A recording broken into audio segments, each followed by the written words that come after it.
I call parsley my reliable herb. It seems as though I can always depend on having it around because it grows well under many different conditions. It's hardy to about 10 degrees Fahrenheit from zone 5A all the way up to about zone 9B. Today, I'd like to just show you some footage I've recorded over the past 3 years so that you can begin enjoying fresh parsley too. We will look at the different kinds of parsley, how to plant it from seed, how to water and feed it, and some of the pests and diseases that you might experience. I'll show you how to harvest it and store it, and different uses in the kitchen.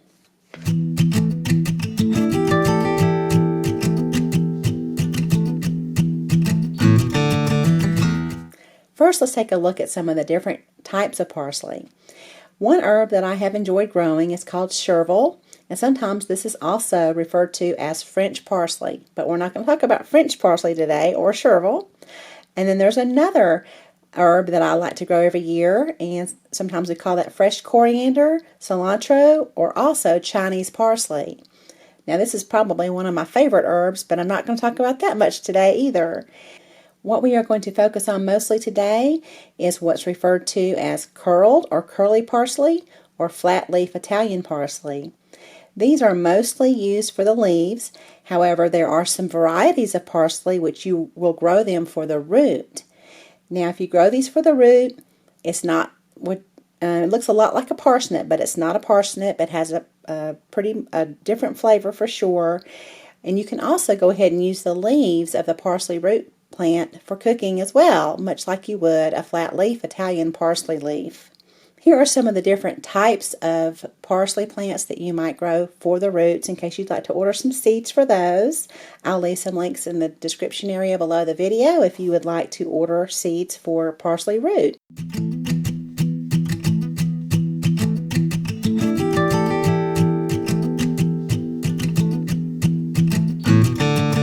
For quick reference, I usually refer to my square foot garden book. Even if you do not have a square foot garden, this is an excellent quick reference for growing a wide variety of vegetables and herbs. There is a section specifically for growing parsley, which we'll take a closer look at later. Regardless of what you grow from seed, I usually try to encourage new gardeners to select seeds which offer disease resistance. This is not quite as important for parsley as it is for other herbs and vegetables. But I did want to let you know that this particular seed company here has what's called a disease resistant chart on their website. But one issue that gardeners do have with parsley is something called downy mildew. And I see here on their website that there is a new variety which shows some resistance to this problem, so this might be a good seed for a new gardener to give a try. Now let's look at getting your seeds to sprout. This has to be the #1 complaint most gardeners have when growing parsley. They have a hard time getting their seed to germinate. First, it's important to understand that seeds of different herbs and vegetables prefer different soil temperatures to germinate. I have also found fresh seed, especially with parsley and spinach and cilantro, two others that I can think of, really helps with the germination rate of parsley. So try to use fresh seed if you can. Now, looking in the back at some of the charts in the Square Foot Gardening book, you will find the soil temperatures and rate of germination chart. Here, we see that parsley germinates best at the temperatures between 68 degrees Fahrenheit and 86 degrees Fahrenheit. So we can easily start parsley indoors. Again, now we can look at the spring indoor seed starting chart, which also explains when to plant your seeds indoors. You need to kind of get an early start on parsley because it does take a few weeks for it to germinate, okay? So I'm going to explain this chart to you, and if you have the book, then go ahead and pull it out, and then you can look at it closely with me as well. If not, I'd encourage you just to take a look at it, and it'll come to you in no time. If you're a new gardener, just give yourself a couple of growing seasons, and you won't even have to look at this chart anymore.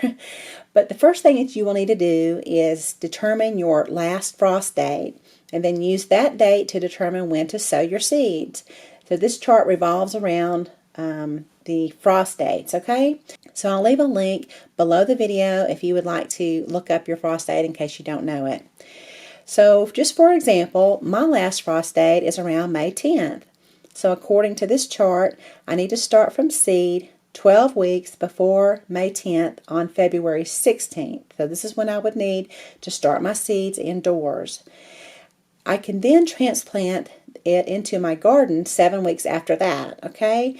And that would be around April 5th, because parsley can withstand some of the colder temperatures, so we don't have to be too concerned about that frost date and making sure we wait until after that to sow the seeds, okay? So just follow this. This is a very good guideline. The charts are to tell you when to get your seeds started. To start your seeds indoors, it's best to use a very good seed starting mix. And I prefer this brand whenever I can find it. And I start seeds in many different ways. If I start many at one time, I like to use this little windowsill box to start seeds. This is real handy. I can just put it in my windowsill and use the sunlight to get my seeds going. I will also leave a link in the description area below the video so that you can use that as well if you like it. Sometimes I just use a plastic cup or a paper cup or styrofoam cup, something like that. If I just have a couple of things I need to get started extra early, like especially parsley. Once you've got your seeds planted in whatever it is that you decide to plant yours in, you should keep it in an area with a temperature range between, like we discussed, 68 degrees Fahrenheit to 86 degrees Fahrenheit. In my house, we usually stay around 70, 71 degrees, so the parsley is no problem getting it to come up, okay?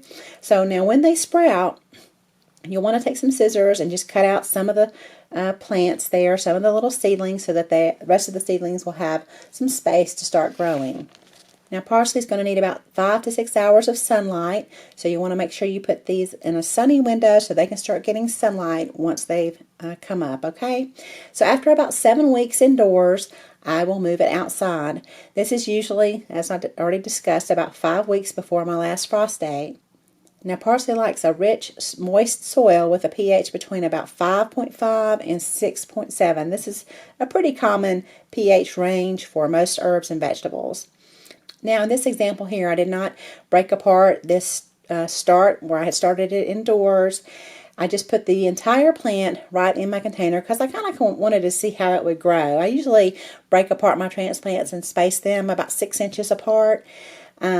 But it did just fine. As you can see, this is 8 months later after the temperatures had already dropped into the mid-20s, okay? So this is an older plant. Now there's some yellowing of the leaves, but otherwise it had been a very healthy plant all summer. So this was one I just happened to not separate. So I wanted to kind of show you that. Now, as far as watering your plants, you're going to want to water it once a week, very deep. Don't try to water it like every other day, shallow, just a little bit of water.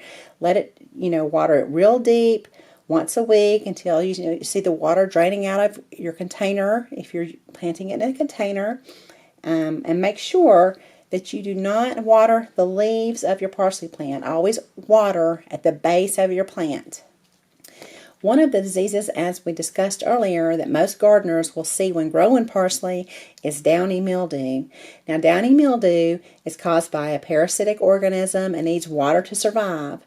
So the water that sits on the leaves of the plant will give the downy mildew a way to infect and spread on the plant. So that's why we want to water at the root of the plant and try to keep the water off of it. Here's an example where I space my plants about 4 inches apart. You'll notice that some of the plant has died on the outside but shows new growth in the center. Now this is to be expected and signals to me that the plant is taking root. Just a few weeks later, the plants are healthy and thriving. Now whenever I transplant new plants into a container or into my garden, I like to just kind of side dress it with compost. I don't try to feed it too much. I think everybody's kind of different as to how they feed their plants.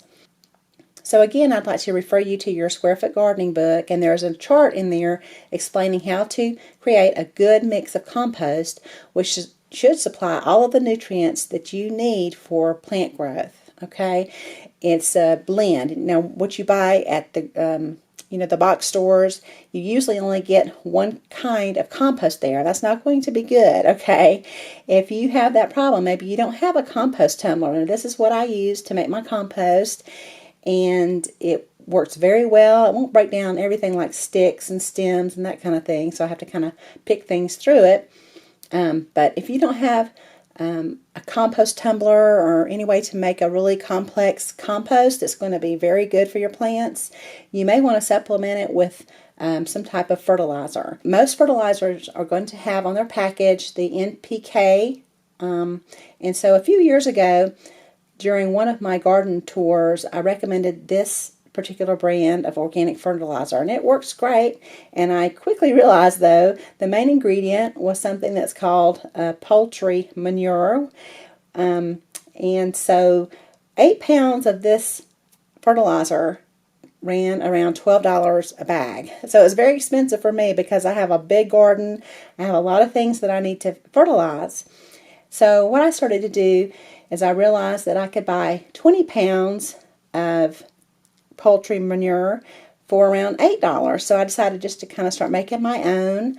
So I add a lot of different things to it. I'll add also some composted cow manure with cottonseed meal, bone meal, potash, a lot of different things. So that's what I prefer to use for my organic gardening fertilizer. Now there is also, of course, Miracle Grow, and that's pretty much what I use for my container garden. Most of anything that I grow in my container is grown for the leaves, for the herbs, and so that it's high in nitrogen and it works fine for me. And I don't have to, it's not expensive and it doesn't take up a lot of space and it's very easy to use. So that's what I use for my container garden. Now let's take a closer look at direct sowing your seeds outdoors. This would be putting the seed right into the ground so it grows in your garden and you don't transplant it into the garden, okay? So in the Square Foot Garden book, Mel Bartholomew recommends starting indoors instead of direct sowing outdoors because a lot of people do have problems getting their parsley to germinate. But I'm going to go ahead and show you how to direct sow outdoors. I had good results doing it this way last year. Now here's how I direct sow seeds in a square foot garden. This is my preferred method of gardening, is using a square foot garden. You'll want to just loosen up your soil and remove any debris, any old roots, anything like that. Now I measure off my square with a wooden skewer or paint sticks. Both of them are 12 inches long. And if you're not familiar with the square foot gardening method, you typically have a grid for spacing your plants. So I don't have a grid, but I just use this instead, okay? So when I plant my plants, I also mark a date on my plant markers, kind of give me an idea of when I planted them so that when I check back later, if they haven't germinated, then I can kind of do something then. Now, many times your seed packet's going to have all the information that you need to get your seeds going. So always refer to your seed packets if it has the information on there. So in the square foot gardening method, I can plant 4 parsley plants in 1 square foot. So I typically plant more than 1 seed, and then I'll just thin them out once they come up, just like I showed you how I did it when they were indoors. And I'll just cover them with a light covering of peat moss or seed starting mix, whatever I happen to have. And then you want to keep them moist until they come up, okay? And remember, they're not going to come up until the soil temperature reaches between 68 and 86 degrees, okay? So this is an example of the parsley I was telling you about that I direct sowed last year. And little nasturtium was growing right up around it too. Pretty little nasturtiums.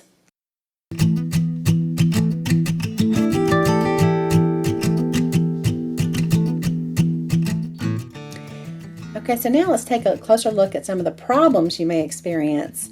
If you notice your parsley is missing leaves, if it's completely turning into stems and there are no more leaves on it, you most likely have a parsley caterpillar or 2 eating your plant.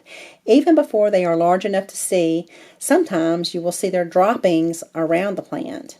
This is true for most infestations of large caterpillars. You'll always see their droppings around your plant, usually before you see the actual caterpillar, because they tend to camouflage themselves pretty well in the plant. To control the parsley caterpillar, I prefer hand removal to keep them under control. And definitely wear gloves for this, because if you use hand removal to control the parsley caterpillar, when you touch it, it will stick out its little scent gland. It's orange and it stinks. It smells terrible. And they do this just as a defense mechanism. As long as you don't bother them, though, they do not smell. So whenever I find some, I like to take them inside and protect them until they can change into a little butterfly. They turn into this really pretty swallowtail butterfly. And so what I'll do is I'll leave a link at the end of the video if you would like to see how I made a little DIY butterfly house. And I showed the kids how they would transform into butterflies. So that was a lot of fun.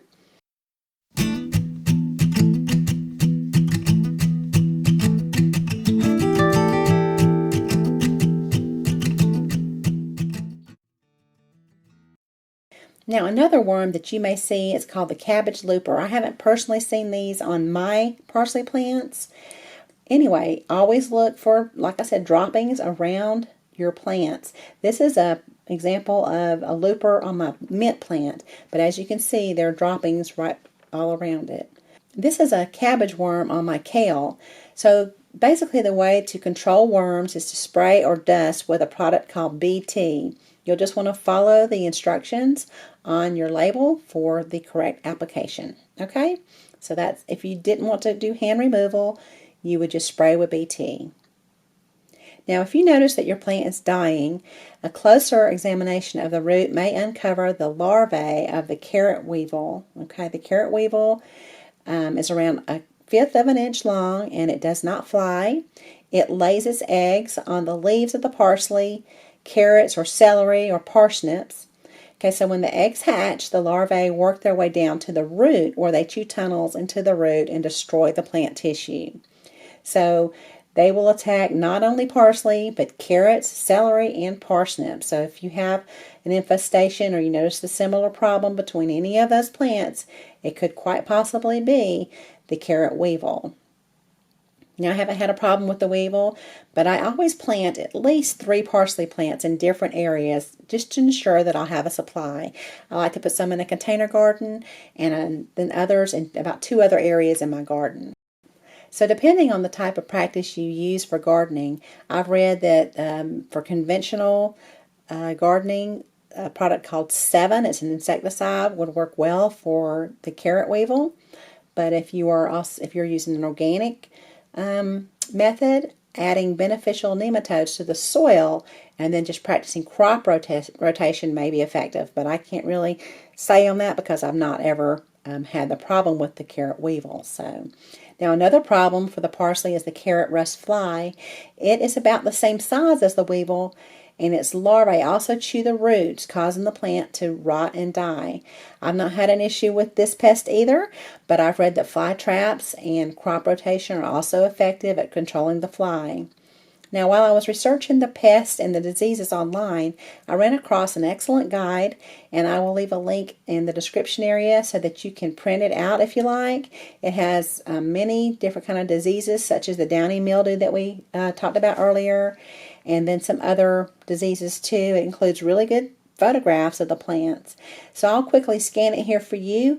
And you can pause the video if you want to take a closer look at it, but the best way to view it will be to check out the link below.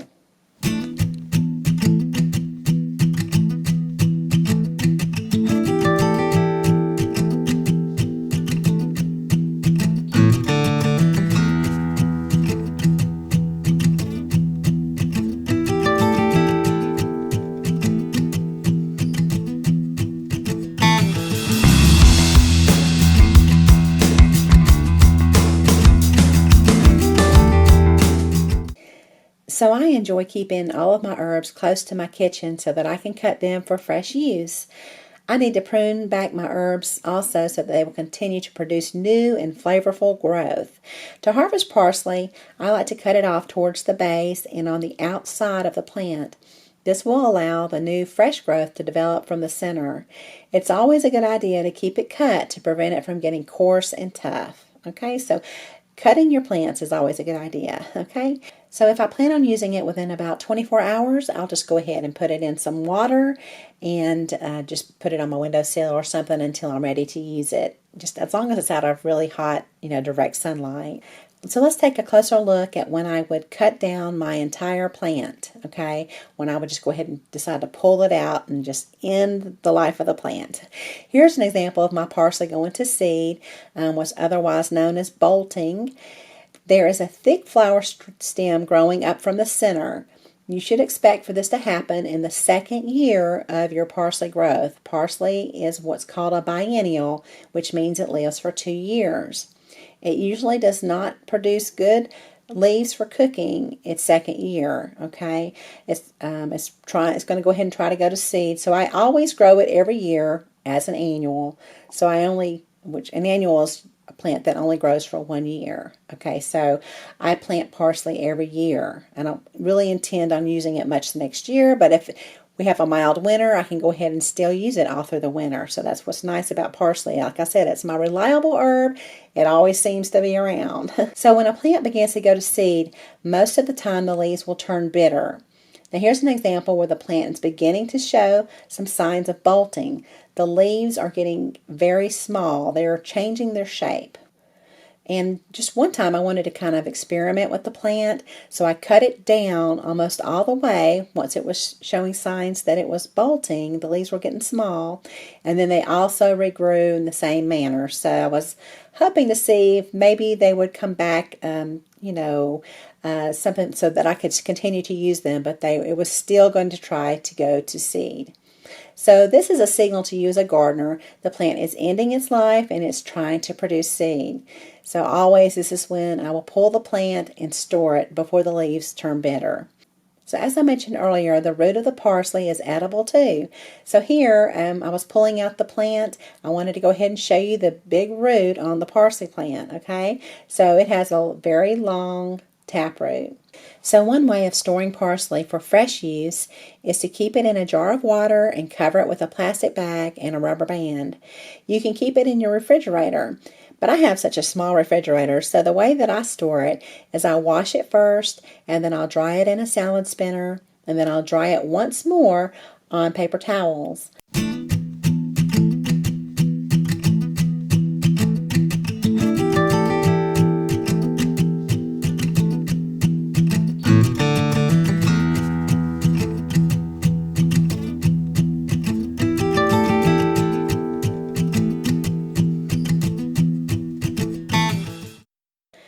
Then I'll wrap it up in a new paper towel and put it in a plastic bag in my produce drawer in my refrigerator. This is my preferred method of storing my herbs.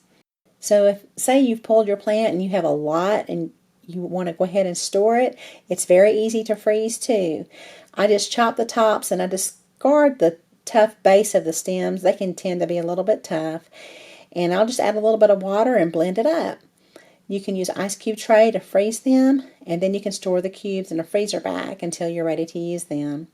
I usually end up adding them to soups, or you can also put them in smoothies to kind of give a little bit of a fresh taste. You can also freeze the root. You'll just clean it up, and then I like to peel it and then freeze it in a storage bag. I use them a lot like carrots. I'll put them in stocks or right into soups.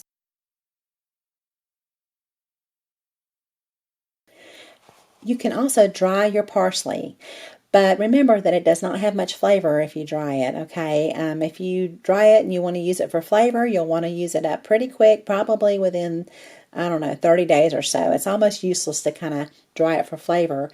But when I dry it, it's because I have a lot and I know that I can still use it for the nutrients. Dried parsley retains many of the vitamins and minerals when it's dried. So I like to dry it in my dehydrator, and I put it on the lowest setting, which is around 95 degrees Fahrenheit, and I'll usually dry it from about 12 to 18 hours. I just check on it periodically. It kind of depends on the humidity level as to how fast it will dry. And then once it's dry, I'll store it in a mason jar.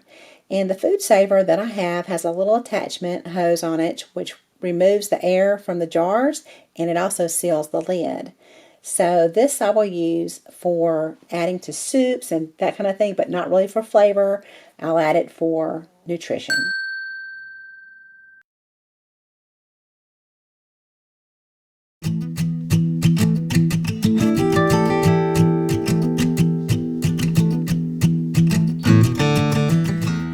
Now for the fun part, we can use it in the kitchen.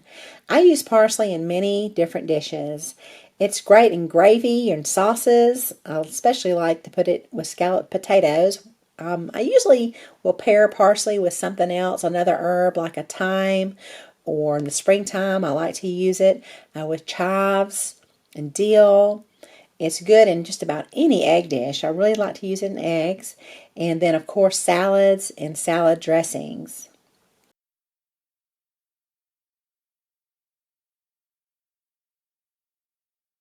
If you go to my channel page, you can click playlist, and that will take you to all of my playlists that I've put together. And there, let's say you could just look up parsley recipes if you wanted to find some way to use your parsley. And please feel free to share this video if you found it helpful. Just drop down below the video and hit the share button, and you can pick your favorite social media to share this, to tell your friends about it. I'd appreciate it very much. It sure would help me out. I'll also leave a link here to my other growing guides if you'd like to look at those. Also, feel free to go to my channel page and head on over to my Google Plus page where you can follow me there. I share a lot of other things besides just gardening. I like to have a lot of cooking videos over there too. Thanks so much for watching, and y'all have a beautiful day.